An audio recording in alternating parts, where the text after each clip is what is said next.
बड़े बुजुर्ग और भाई, आप सभी को नमस्कार, अस्सलाम वालेकुम। आज आप लोगों को मालूम है, पहले भी गांव में आए थे और आज दोबारा आना हुआ। चुनाव का दौर चल रहा है, साइकिल का हमारा निशान है, आने वाली 19 तारीख है। और जो अंकल जी कह रहे थे, ऐसी बात नहीं है। मैं सिर्फ आपका फ्री में वोट नहीं लेना चाहती, मैं आपके काम भी करना चाहती हूँ, आपकी सेवा करना चाहती हूँ और इसीलिए आपके बीच में आए। ये ज़रूर है कि आपसे जो हमारा संबंध है वो मेरे पिताजी के टाइम से है और उन्हीं के ताल्लुकात है जिनके बलबूते पे मैं आज यहाँ के बीच आई हूँ। लेकिन ये चुनाव जो है, ये बड़ा चुनाव है, बहुत महत्वपूर्ण चुनाव है, देश का चुनाव है। इसमें हम सरकार बना सकते हैं और बदल भी सकते हैं। और जो बस एक छोटी सी बात सोचने की है कि जो अभी मौजूदा हालात है, अगर आप उनसे संतुष्ट हैं, खुश है, कोई आपको शिकायत नहीं है, तो आप अपना वोट उसी के लिए दें। लेकिन अगर आप असंतुष्ट हैं, परेशानी आपको 5 साल हुई, दिक्कत आपको अपने जनप्रतिनिधि से हुई, तो हम बदलाव के लिए वोट करें और उसी बदलाव के लिए हम आपके बीच में आए।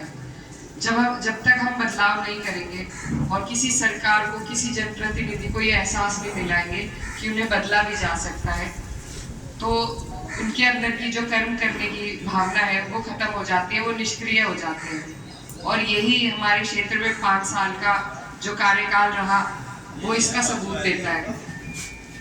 तो आप सबसे मेरा अनुरोध है कि डबल इंजन की सरकार थी, हमारे क्षेत्र में बहुत बड़े काम हो सकते थे, लेकिन जो पिछले 5 साल का कार्यकाल था उसमें हमारे यहाँ कोई ऐसा काम नहीं हुआ जो होना चाहिए था। क्योंकि यहाँ पर काम मोदी जी और योगी जी आकर नहीं करेंगे, यहाँ के काम यहीं के जनप्रतिनिधि करेंगे। और जब वो आपके बीच नहीं आएंगे, आपके सुख दुख में नहीं शामिल होंगे, आपकी परेशानियों से नहीं अवगत होंगे, तो वो उनका निस्तारण भी नहीं करा पाएंगे। बस इतनी सी बात सोचने की है। जैसा अंकल जी कह रहे थे कि जिसे एक बार बरत लिया उसे बार बार बरतना तो हमारी बेवकूफ़ी है। मैं इस क्षेत्र की बेटी हूँ और आप सबकी बहन बेटी हूँ। आपने पिछली बार माननीय सांसद जी को मौका दिया और उनका कार्यकाल आपके समक्ष है।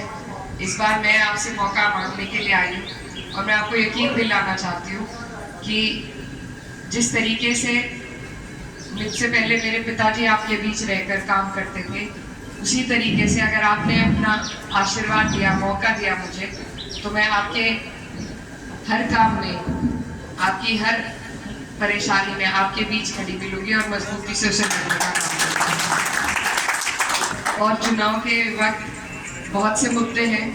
मेरा अनुरोध है कि अपने सारे मुद्दों को ध्यान रखते हुए, कितनी परेशानी हमें पेमेंट के लिए यहाँ पर होती है, गन्ने के पेमेंट के लिए धरनों पर बैठना पड़ता है, MSP का दावा आज तक अधूरा है, आपका जो खाद का कट्टा है वो हल्का करके उसका दाम जरूर बढ़ा दिया इन्होंने, बिजली के जो मीटर है वो अब आपके ट्यूबवेल तक पहुंच गए हैं, महंगाई का क्या हाल है ये आप लोग सब जानते हैं।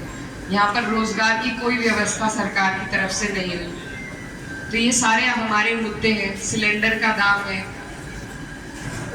और जो गुर्बत हमारे क्षेत्र में, ग्रामीण क्षेत्र में कोई विकास कार्य नहीं है, कोई रोजगार का माध्यम नहीं है, मजदूरों का बुरा हाल है। तो ये जो सारी समस्या हम पूरे 5 साल के लिए जिन्हें झेलते हैं, उनका जवाब देने का, धरने से हमने जवाब देके देख लिया, लेकिन धरनों की कोई सुनवाई नहीं है आज के टाइम पे। तो अगर हम इस बार चूक कर गए, हमारे पास सिर्फ वोट का माध्यम है जिससे हम अपना विरोध दर्ज करा सकते हैं, और अगर उसमें हम चूक कर गए तो फिर से 5 साल का पछतावा होगा। तो ये चुनाव आपकी बेहतराई के लिए, आपके क्षेत्र के लिए बदलाव का चुनाव है और आप सबसे मेरा अनुरोध है कि आप लोग इसमें बढ़ चढ़कर हिस्सा लें और बदलाव के लिए वोट करें, साइकिल को, इंडिया गठबंधन को मजबूत करने का काम करें।